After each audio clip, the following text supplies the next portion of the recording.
हम अभी तक 78 तक तो पहुंच गए। 90 से आई थिंक चाइना ने मॉडर्नाइजेशन पूरा स्टार्ट कर दिया आर्मी का, या उससे भी बाद में हुआ? 90s में उसको ये बात पता लगा कि अब मॉडर्न वॉरफेयर जरूरी है। मतलब जो लैंड वेस्ट आर्मी है उससे हटके एक बेटर है कि आप एक सिस्टम सेंट्रिक वॉरफेयर लड़े।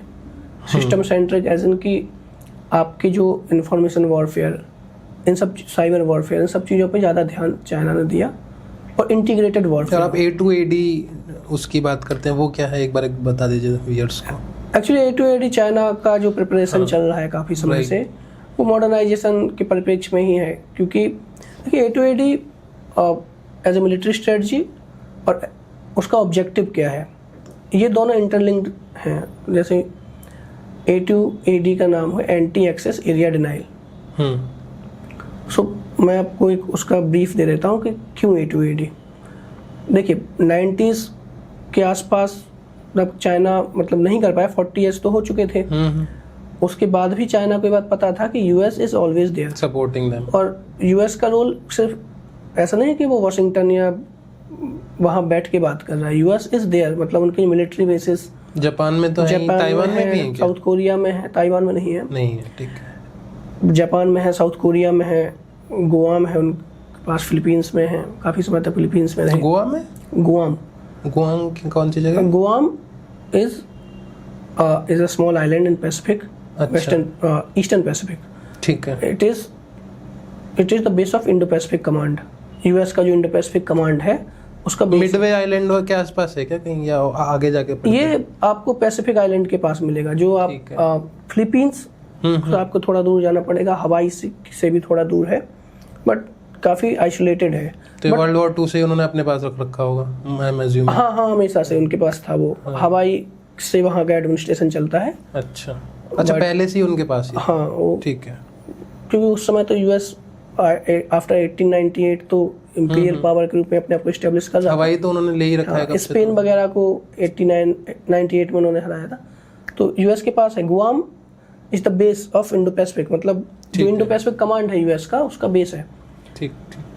वो यूएस इज देयर, मतलब मैं ये बताना चाह रहा हूँ कि यूएस का इन्वॉल्वमेंट, जैसे हमने बात की स्ट्रेटेजिक एम्बिग्यूटी की, हमने बात ये की कि यूएस के मिलिट्री बेसिस भी वहाँ पे हैं। एंड थर्ड इज कि यूएस का इंटरेस्ट भी है टू डोमिनेट द रीजन, क्योंकि यूएस ने ही खड़ा किया है। मतलब जो south Korea, Taiwan, even Taiwan, Japan, इन सब का जो एक प्रॉस्पेरिटी है उसका मतलब कई बार श्रेय दिया जाता है। हाँ, माना जाता है कि यूएस ने उनको इनेबल किया है फॉर दिस ग्रोथ और स्टेबलाइजेशन लाया। तो ऐसा है जापान के केस में भी, साउथ कोरिया के केस में भी, ताइवान के केस में भी काफ़ी हद तक। तो US is very much interested in the region. उसके रीजंस और भी हो सकते हैं कि देखिए यूएस के तो जो बेसिक बात, मतलब उसका जो बेसिक ऑब्जेक्टिव है to contain China, and to contain China it has to China को एक उलझा के रखना, ताकि उस रीजन में भी चाइना एक फंसा रहे, वो आउटवर्ड ना हो। वो तो सभी की स्ट्रेटेजी कहीं ना कहीं रहती है, चाइना इंडिया और पाकिस्तान को चाहता है। उस तरीके से यूएस इनको इन्वॉल्व है, और ये भी नहीं चाहता कि ताइवान चाइना के पास जाए। उसके कई इश्यूज हैं, सप्लाई चेन इशू भी है, और ये भी है डिपेंडेंसी है, सी लाइन्स की बात है। थ्योरेटिकली बात बोली जाए तो चाइना, अगर इफ चाइना सक्सीड हो जाता है तो ताइवान को कैप्चर करने में, तो उसका जो कॉन्फिडेंस है और यूएस का जो वहाँ पे प्री एमिनेंस है वो तो रिड्यूस हो जाएगा। तो ये ऐसे रीजन्स हैं। तो ये बात मान के चलना है कि चाइना को ये बात, मतलब China is under the impression कि यूएस विल बी इन्वॉल्व, मतलब वो उस तरीके से प्रिपेयर उसी तरीके से कर रहा है वो। और क्योंकि उसे पता है कि बेसिस भी हैं और यूएस रीइंफोर्स भी करेगा, दिखा रहा है, वो आ भी सकता है। मतलब देखिए दो तरीके से पावर प्रोजेक्ट की जाते हैं। If US get involved in the war, तो दो तरीके से ही पावर प्रोजेक्ट हुई। फर्स्ट, जो वहाँ पे उसके बेसिस हैं, ओकिनावा में बेस है, काफ़ी उसको माना जाता है कि जो ओकिनावा जापान का आइलैंड है और ताइवान के काफ़ी निकट है, राइट, बीच में पड़ता है दोनों। हाँ, वो बहुत क्लोज प्रॉक्सिमिटी में है।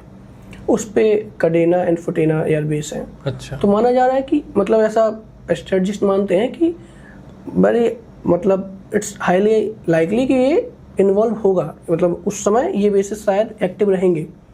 ठीक है। और दूसरा जो पावर प्रोजेक्शन है वो होता है रीइंफोर्समेंट। तो गुआम से रीइंफोर्समेंट होगा, मतलब या एक तो वो थिएटर में एंटर करेगा, दूसरा थिएटर में ऑलरेडी है। तो अब क्योंकि हम A2AD की बात कर रहे थे तो उसके मैं आपको बैकग्राउंड बता रहा था कि A2AD क्यों। First island chain and second island chain, these are two military concepts, मतलब इमेजिनरी लाइंस हैं मिलिट्री स्ट्रेटजिस्ट के लिए कि कैसे थिएटर एक इमेजिन आपकी बुक पढ़ते पढ़ते जब आया था तभी मैंने गूगल किया था तो कि ये क्या है। ऐसे first island chain is Japan के जो ओकिनावा जो लोअर जापान के आइलैंड है, जो सदर्न जापान हुआ, और ताइवान, फिलीपींस और साउथ चाइना सी, पूरा जो है वो फर्स्ट आइलैंड चेन। और सेकंड आइलैंड चेन होगा आपका जो नॉर्दर्न जापान और वो सब नॉर्दर्न जापान से लेके आपका गुआम के आसपास, this is the second island chain. That means कि जो आपका थिएटर ऑफ वॉर होगा वो फर्स्ट आइलैंड चेन होगा, यानी जापान, ताइवान और वो जो 180 किलोमीटर का stretch. So this will be the theatre, battle zone. हाँ, बैटल जोन ये होगा। ये चाइना ऐसे प्रिपेयर कर रहा है और जहाँ तक उसी हिसाब से A2AD बना रहा है, कैलकुलेट किया गया है वो इसी के आसपास होगा। अब क्योंकि अगर ये बैटल ऑफ मतलब बैटल जोन हुआ तो यूएस एक तो अपने जो इंस्टॉलमेंट है मिलिट्री इंस्टॉलमेंट जापान में, and the second is the enforcement जो बाहर से आएगा। देन चाइना ने उसके लिए प्रिपेयर किया A2AD। तो उसमें दो स्ट्रेटजीज हैं, एक anti access and the second is area denial. तो एंटी एक्सेस का जो प्राइमरी गोल है कि वो जो बाहर से रीइंफोर्समेंट होगा उसको रोकना, टू प्रिवेंट जो आपके फोर्सेस है रीइंफोर्समेंट होगा उसको वहाँ पे रोकना। तो गुआम से जो गुआम से या यूएस मेनलैंड से या फिर हो सकता है उनके ऑस्ट्रेलिया बेस कहीं से भी है, वो थिएटर में एंटर नहीं करने देना। कहीं ना कहीं वो कैरियर डिस्ट्रॉयर मिसाइल्स की जो आपने बात करी है उसी के लिए। हाँ, मैं आपको उसके बारे में बात करूंगा, otherwise we will get distracted. ठीक है। तो स्ट्रेटजी को हम समझते हैं कि एक्चुअली वो उसको रीइंफोर्समेंट रोकना है बाहर से। सो हो गया आपका एंटी एक्सेस को रोकना, and the second is area denial. और ये किसके लिए होगा कि जो ऑलरेडी एस्टेब्लिश्ड बेसिस हैं, जो जैसे मैंने आपको जापान में बेसिस ओकिनावा एंड अदर्स, तो उनके जो एस्टेब्लिश्ड बेसिस हैं उनकी मोबिलिटी को वहाँ पे प्रिवेंट करना, रिस्ट्रिक्ट करना। हाँ, तो हो सकता है प्रीएम्प्टिव स्ट्राइक की बात है कि आपके जो बेसिस हैं जो जहाँ पे ज़्यादा वेयरविदल है अमेरिका का, उनको डिस्ट्रॉय करना या इमोबाइल करना।